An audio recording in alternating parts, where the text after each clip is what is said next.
Hello, everybody. Dave Neal here, stand-up comic, host of Bachelor Nation News. This is the third of 3 videos today, I think, there might be more, regarding the Nick Viall interview of Greg Grippo and Victoria Fuller. In the first 2 videos, which we already covered, if you're just catching this one, go back and watch the first 2. In the first one, Victoria talks about the timeline where she adamantly says, I did not cheat on Johnny. And in the second video, Johnny's response that he deleted, plus Victoria talking about how she was trying to help him and how she felt like he led her on.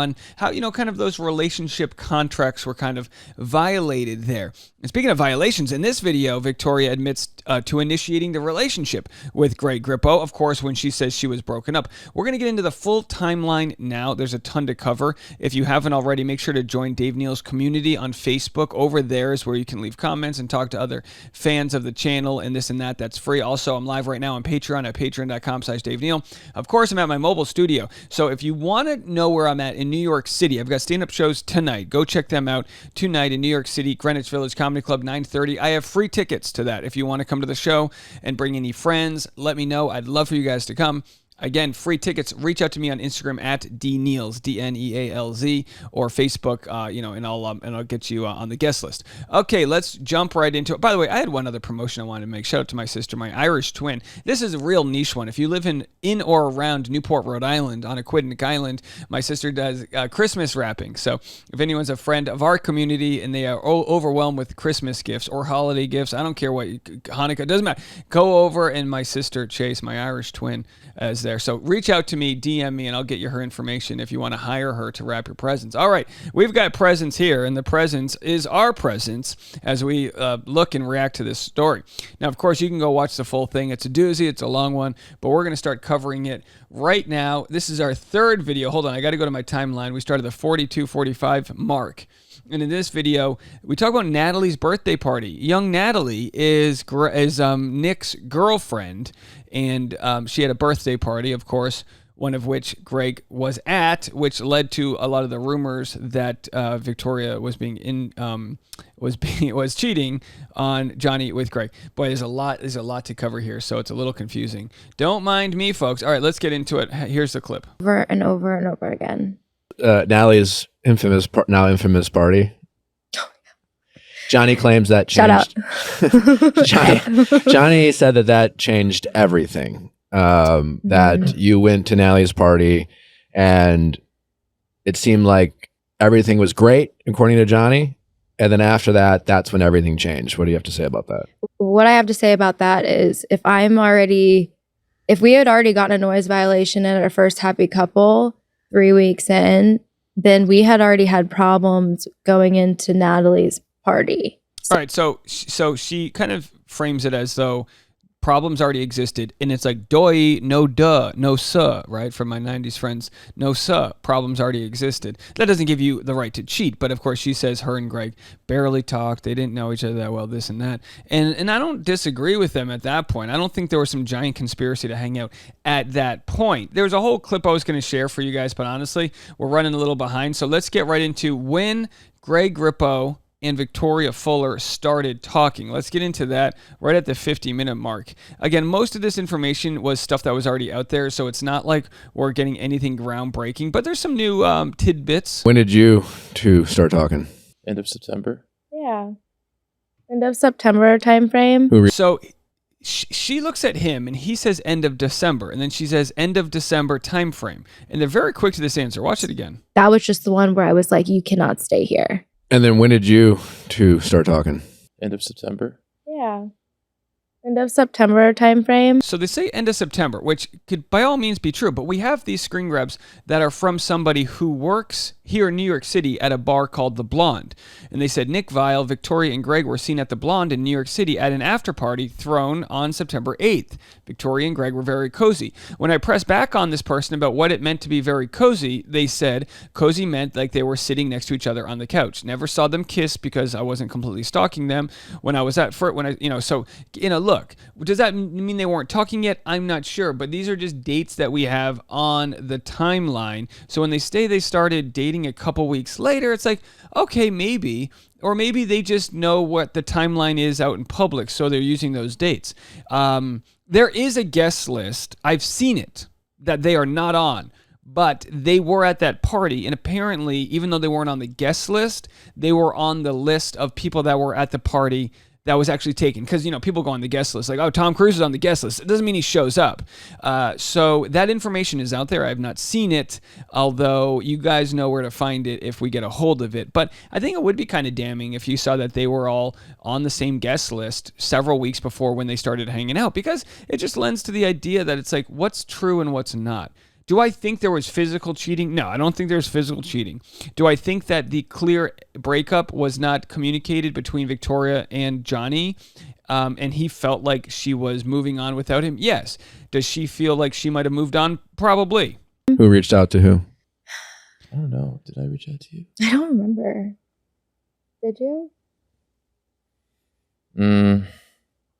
I don't think so. I love this part because he's sinister, but he's honest. Let's watch that one more time. I'm going to boost the audio. Did I reach out to you? I don't remember. He said, did I reach out to you? And she said, I don't remember. And then he says, I don't think so. Did you?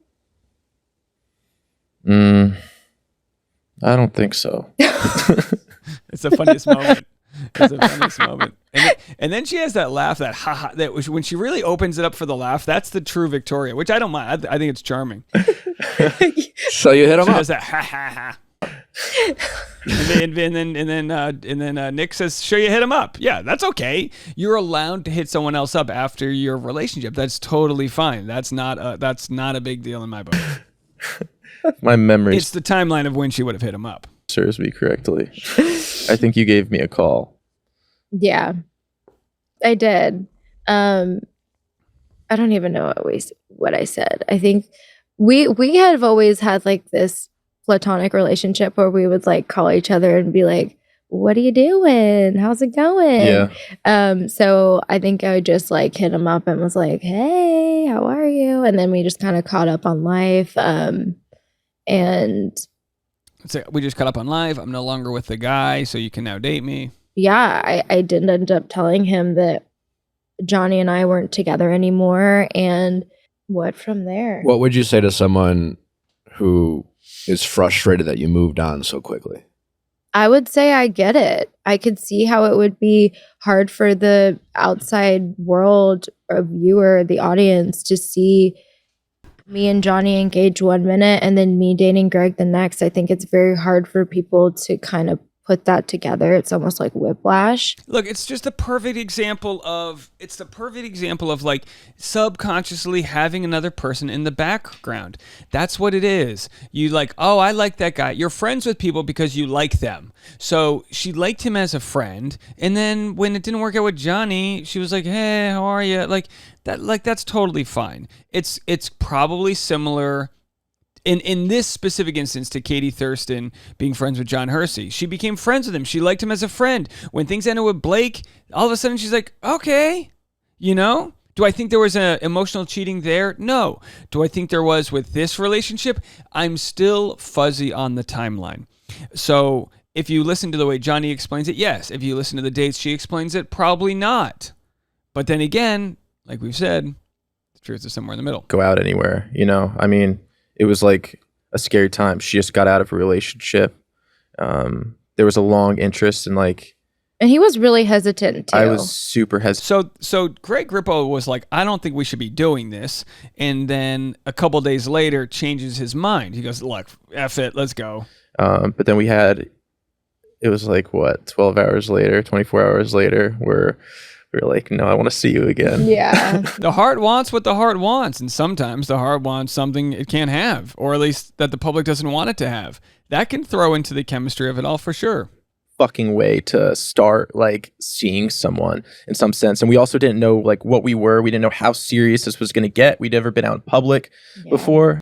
Rome like changed everything. Yeah. It was late October, and we never had this planned, like there was like a weird bump in like this right before that where it just felt very stagnant, and it didn't really feel like it was going past like where we wanted it to go. Like I think we both saw that it could be something good, and I was on my way to the doctor's, and it was... He called me. I called her and like I was just So he shares a story of how he's like, let's go on a date. And then they decided, let's go to Europe. And she's like, I like Italy. So he pulls over, checks out as United, calls Pilot Pete, get the plane ready, fill it up with some high octane fuel, and also get some plastic wine glasses. You don't want any glass on the old plane. And then they make it to Italy. And what would you say to someone who says they went to Rome, they must have, like, that's too crazy to believe? Okay, well, if you go on Bachelor in Paradise, Okay, so she says, we're crazy enough to do the show. We're crazy enough to go to Rome. And to be honest, that might be the best point she's made. it was also so challenging because all of a sudden these videos are leaking and we're out to dinner and all of a sudden like, you know, my buddies are like, holy fuck, like there's like a TikTok of you Sorry about that, Greg. guys. And like I didn't tell anybody other than like my best friend from back home. And I've been having this conversation with my wife where I go, look, you're kind of idiots to think that you can go to Rome and not get recognized. I don't know why they think Rome is like, Easter Island. You're in effing Rome. You're where every like dumb American tour group goes to be like, I saw the 16th chapel. The 15th wasn't that good. But I'll tell you, if the 16th is this good, I can't wait to see what the 20th looks at. My wife's laughing. What did they just do? They just spray painted the 16th chapel like that. It looks good. You see the guy, he's holding the grapes up with the naked babies running around. Oh boy, the Catholic Church is fantastic, ain't it, Deborah? All right, okay, someone in Alabama's upset at me now. Oh boy, they do be making that accent. All right, so, call back. So anyway, all they had to do was put a mask on.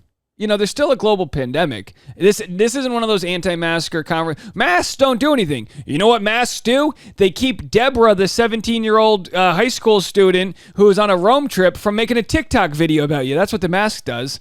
so like it was really challenging because like we wanted to keep this so private to us. I'm going to nominate this as a best of 22 video right there. Best of 2022. We were almost like trying to be seen when in reality, like, you know, I had my hat brim to my under my eyebrows, like shades on. Like I legit didn't think anybody was going to notice me out there. You've underestimated Bachelor Nation. All right, so let's just go through the timeline just for I love a good timeline. Yeah. So our first conversation of this is not working and I'm completely over. This is completely over was August timeframe. I'll say this. I understand how some people don't like my channel. Why does he keep breaking things up? Why does he keep talking? But then I think also people watch these things and like we always say, don't piss on my leg and tell me it's raining. There's so much happening that sounds like either disingenuous or people trying to pull a fast one over each other, that watching a channel like mine kind of call out things as we watch them is kind of fun. You know, it's a little bit of a new dimension. That's why people watch. People that don't watch, they don't like my grating voice. I understand that too. And then another conversation after that at the beginning of September. And then the last conversation.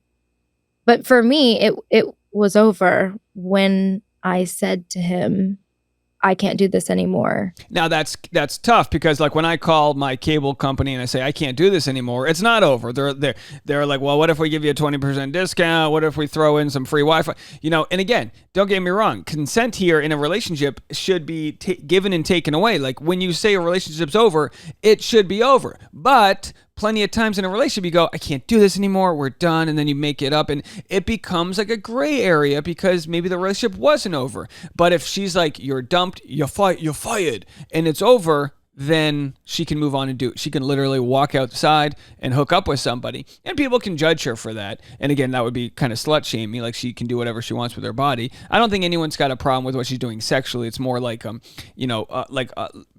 problematic to people that they think that like she had someone else, parallel to that relationship. But, as we're learning, and again, the more someone like Victoria talks and shares her side, the more we're willing to empathize. That's why I say, I believe her, I believe Greg, and I also believe Johnny. There's truth to everything that they're all saying. In August and September.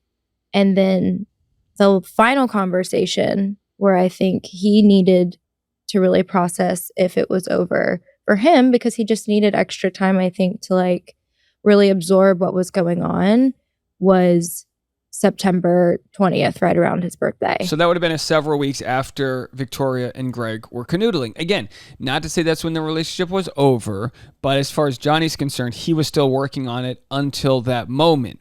Okay, so that's where that's at. Now, I did want to share 2 more parts. What's really interesting right now is the moment Victoria Fuller breaks down. And I don't mean that in a way like, yay, we got her type of thing. I truly feel for her. She has this moment that this why me Nancy Kerrigan moment, this kind of, if you know the reference, you know, the why me? She kind of had this moment like, why can't I move on? And she really breaks down. So she kind of laughs, and it doesn't have anything to do with the conversation they were having.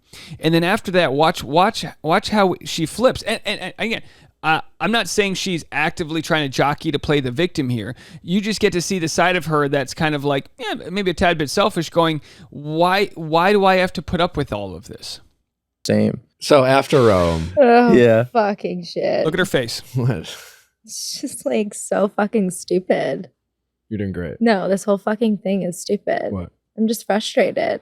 Yeah, it I'm must be just- exhausting. I'm so fucking tired. If I don't want to be with somebody, and I don't mean to like be upset right now, if I don't want to be with somebody because it is a toxic environment, I shouldn't have to be with that person because the world wants me to. And I reject the premise. I feel bad for her, but I reject the premise that the world wants her to be with Johnny. I reject the premise that the world wants her to stay with someone she's toxic with. People just don't trust the timeline. And part of that's kind of like, I'm not calling a boy who cried wolf, but she's had issues before where she's flipped the narrative before, and she's flat out like omitted things and turned things around on other people. So like people are just curious, you know. I think if she took her, like if she made it less personal, which I know is very tough, she would understand that it's a bad look. At the end of the day, I broke up with him, and I'm so sorry that he's hurting, but like I'm hurting too. And like I should be able to move on. And whether it's fucking 3 days or a month, like I Yeah. should be able to do that. And I agree, but while I reject the premise that people are feeling like wanting her to stay with Johnny, I do agree she should be able to move on. And it looks like her and Greg are happy. My one thing I'm worried about is if Greg and Victoria are bonded by the James Bond aspect of that part of the relationship. Like I wonder if when the dust settles, if it'll be as sexy that nobody cares that they're together. I hope it will be, but that's what I wonder. I go, oh, so the relationship, so as they say, the relationship really took off when they were incognito and when they both were kind of the enemies and they only had to stick with each other. But then you see people like Rachel Kirkconnell and Matt James, that was a catalyst that kind of defined their relationship. So it could be less that, and again, looking at all ends, it could be less that the relationship was defined by that moment, but the relationship's bond was quicker exposed in that moment, where they had the chance to separate. He could have thrown her under the bus and vice versa, but instead they decided to hang on to each other. Again, they've been together for like a month, so only time will tell. I do wish them the best. What do I care? I wish everyone happiness. I never cheated on Johnny. And we had a conversation about it at our press event after the reunion. And he even admitted, he goes, I know you wouldn't cheat on me. But I think that he's just so upset right now because I did move on so quickly. And I totally understand. Because And again, I think when Johnny says, I know you didn't cheat on me, I don't think there's any thought that she physically cheated on him. I think it's that she had other options, and when Johnny couldn't live up to who she wanted him to be, she was quick to move on from that. But like I said, I got to be honest with myself. I always say when these relationships break up that it's not a true engagement because it's all part of the like cosplay of an engagement. So when they break up, it's like, come on, they weren't that serious. You know, the engagement shouldn't count. I hereby nullify the engagement. Elizabeth Stutz, our good friend on the Patreon, says the sneakiness really adds sexiness. I mean, it sure does. It sure does. It has a little naughty aspect to the nookie. Everyone loves a good naughty nookie. But a very interesting moment to see Victoria kind of show her true colors, which is that she's upset and pissed. And I don't blame her. because I would be hurt too. Johnny said that he reached out. Johnny said that you reached out to him prior to the finale and that he didn't take your call. Yeah. Why did you reach out to him? I wanted to reach out because I never wanted it to escalate to this. And I believe her. She never wanted it to escalate to that. I also believe that I think Johnny said he didn't want it to escalate either. But then when he saw Greg Grippo after the final or at the reunion show when it should have been him, he felt insulted. Like Johnny's probably got an ego about him, which I can understand. But he feels insulted that Nick Viall did a soft launch of their relationship. You know, if I were to say have a tribunal, which I think we should have a Bachelor Nation tribunal, and I was to say, you know, put Nick Viall there and be like, Nick, did you do what's best for your friend? Did you do what's best for your friend by soft launching them, by getting involved with your TikTok? And did Bachelor producers do what's best for the relationship by bringing Greg Grippo out there 1 month in? The answer would be no to all of that. See, we all have these interpersonal relationships, but then they have the relationship with their audience and the clout that comes from creating these moments. So it makes it kind of icky in so many different ways. Let me know what you guys think. Leave a comment. Also join the Facebook community. Link in the comments section. DM me on Instagram if you want to come to my stand-up show tonight, tomorrow night, or Friday night. I've got 4 shows in 3 days. I'd love to see you guys. If you want to see my set from Newport, Rhode Island, I've got the full 23-minute set on the Patreon, patreon.com/Dave Neal. And don't forget, if you're in the Rhode Island area and you want to get your presents wrapped by my lovely Irish twin, Chase. Chase is rapping on Candy Court. Let me know. Leave a message, and I'll get you set up with her. All right, folks. Have a good one. We'll talk to you later. More info to come. Bye now.